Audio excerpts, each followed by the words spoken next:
kalau kita lihat dari pergerakan rupiah terutama ya, memang rupiah kita melemah beberapa bulan terakhir ini memang banyak disebabkan faktor eksternal ya. Pelemahan mata uang emerging market memang kita lihat di beberapa negara.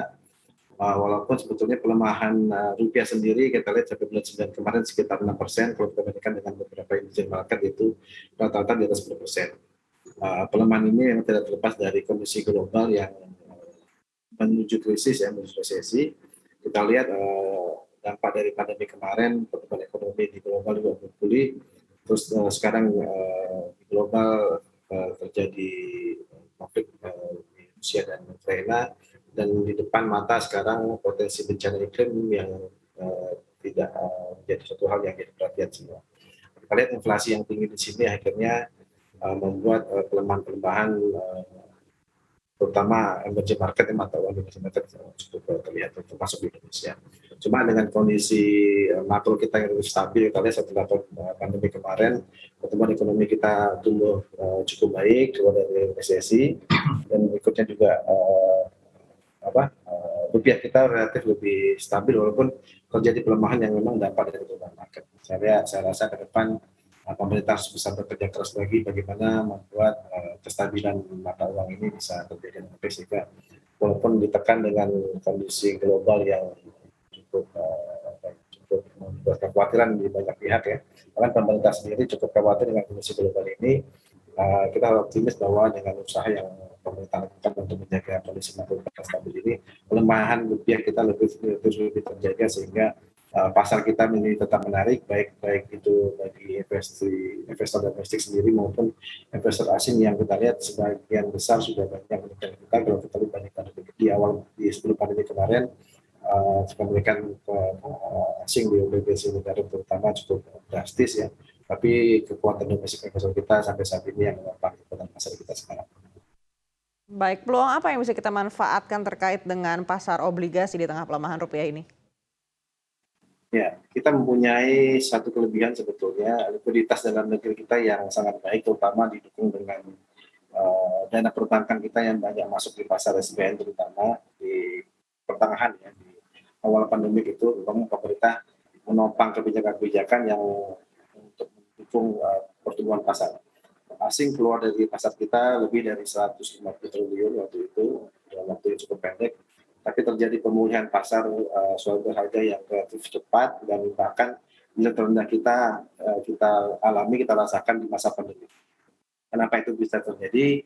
Karena kalau kita lihat dana pihak ketiga di perbankan yang tinggi dan tidak tersalurkan dengan baik di masa pandemik, akhirnya pemerintah membuka keran untuk masuk di pasar suatu harga dan terjadi penguatan yang kita bisa rasakan, walaupun 3-4 bulan terakhir ini ada tekanan karena memang kondisi global yang tidak bisa kita kendalikan, kehati-hatian tinggi di mana ketidakpastian di global market sangat tinggi sekali sekarang, dan ini membuat semua pihak harus bekerja keras bagaimana membuat iklim investasi ini menjadi tetap menarik bagi investor.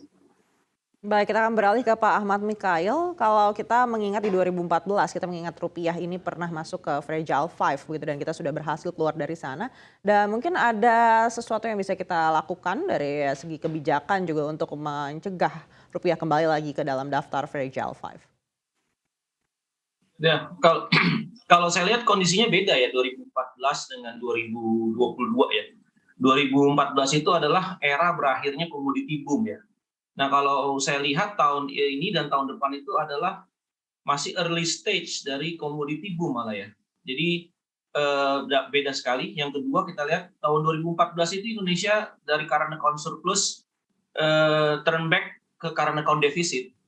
Kalau sekarang kondisinya dari current account deficit di 2019 kita menjadi current account surplus dari 2001 sampai dengan 2002. Jadi memang situasinya adalah rupiah ini sebenarnya secara fundamental sangat kuat, sehingga kita sulit untuk masuk ke dalam the Fragile Five lagi seperti 2014. Kalau kita lihat negara-negara yang masuk ke dalam Fragile Five itu kan negara-negara yang secara fundamental current account-nya defisit, seperti Turki katakanlah sekarang. Itu karena account defisit. Nah, Indonesia itu cukup relatif kuat. Makanya kalau kita lihat rupiah kita itu hanya melemah sekitar 7% ya Di saat mata uang negara-negara lain seperti Chinese Yuan aja, ya itu melemah sudah hampir 12% seperti itu. Nah, kalau kita lihat pelemahan rupiah ini bukan karena faktor internal saya lihat, tapi lebih karena cross currency risk ya. Cross currency risk itu terjadi karena mata uang negara-negara yang ekspor manufacturing seperti Jepang, seperti China itu melemah cukup tajam ya. Jepang itu yen melemah sekitar 34% year to date. Chinese Yuan mengikuti, karena kalau misalkan Yuan tidak memperlemah, PBOC tidak memperlemah mata uangnya, maka ekspornya dia akan kalah dengan Jepang yang terdepresiasi. Korean won juga harus terdepresiasi karena dia 3 negara ini yang paling besar, Taiwan ya juga harus terdepresiasi mata uangnya. Nah, Indonesia karena kita juga salah satu juga eksportir beberapa sektor manufacturing gitu ya, terutama industri makanan olahan gitu ya, dan juga besi dan baja sekarang yang jadi primadona baru ya, iron and steel. Itu Indonesia juga memang harus memperlemah, tapi perlemahannya secara gradual kalau saya lihat. Karena secara fundamental rupiah jauh lebih baik. Nah, kalau rupiah sekarang di level 15.300, 15.400, memang itu sudah mendekati level non-delivery forward-nya. Kalau kita lihat di posisi bulan Juli 2022 ini, non-delivery forward rupiah untuk sampai dengan Desember itu memang 15.200, 15.300.